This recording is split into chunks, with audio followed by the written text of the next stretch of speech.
Electric एनर्जीचं power house आहे. आता आम्ही खूप आतल्या रस्त्याने शरावती नदीच्या ह्याच्यावरच आहे आणि आता आम्ही द्विमुखी चौंडेश्वरीचं मंदिर पाहून पद्मावती मंदिराकडे चाललो आहे. रस्ता खूप सुंदर आहे, असं सगळा असा घाटाघाटातला वळणातला.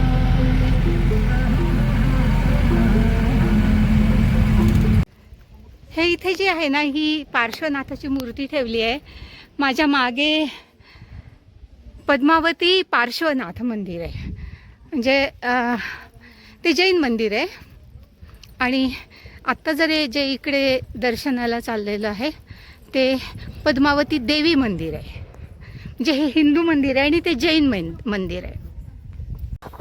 हे पद्मावती मंदिर आहे, वो साइड से भी है.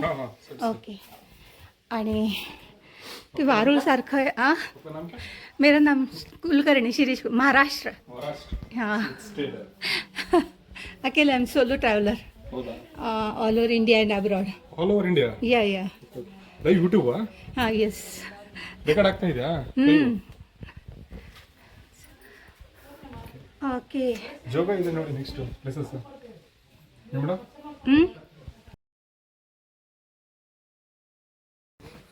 हे पद्मावतींचं मंदिर आहे आणि त्यांनी सांगितलं की मी त्याची माहिती तुम्हाला पूर्ण डिस्क्रिप्शनमध्ये देईन.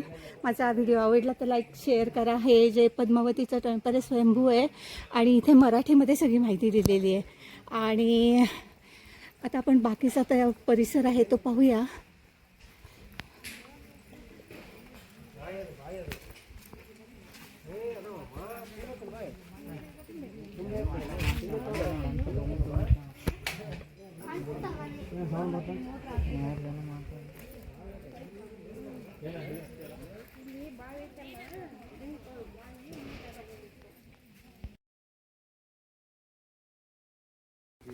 हे रक्षा करणारे म्हणून भूतराज स्वामी आहेत आणि कर्नाटकात हे खूप लोकप्रिय सारी गाव आहे तिथे पण, आणि अनेक ठिकाणी त्यांचे मंदिर आहेत. हे सगळे तुमचं रक्षण करतात. भूत प्रेत, चोरी, जादूटोणा अशा पद्धतीचं हे मंदिर आहे.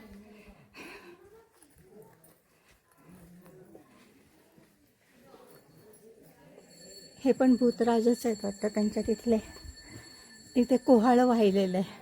हे पद्मावतीच्या अगदी जवळचं आहे हे पद्मावती. आणि पलीकडे जे आहे ना ते महावीर नाही, पार्श्वनाथ पद्मावती ते जैन मंदिर आहे.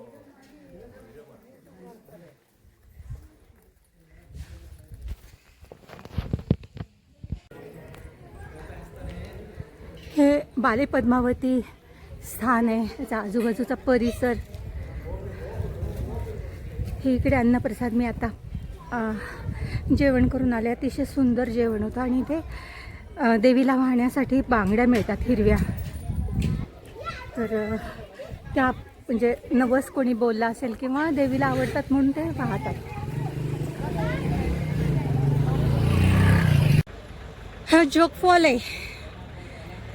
आज 29 जानेवारी 2026 हे 3 मोठे आणि पलीकडून एक वाहतोय तो छोटा.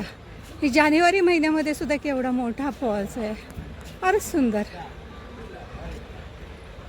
जोग फॉलला गिरसप्पा म्हणायच्या आधी. आता आम्ही ह्याच्या मागच्या बाजूनी चाललो आहे, म्हणजे हे पुढची बाजू आहे. आता मागच्या बाजूनी पाहूया जोग फॉल. हे जानेवारी 2026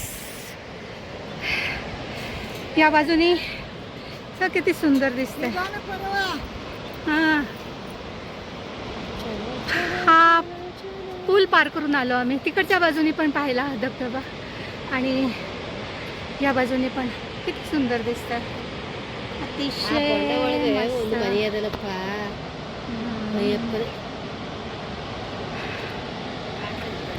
जानेवारी महिना असून सुद्धा आणि हे जर पावसाळा असेल तर फारच सुंदर दिसतं.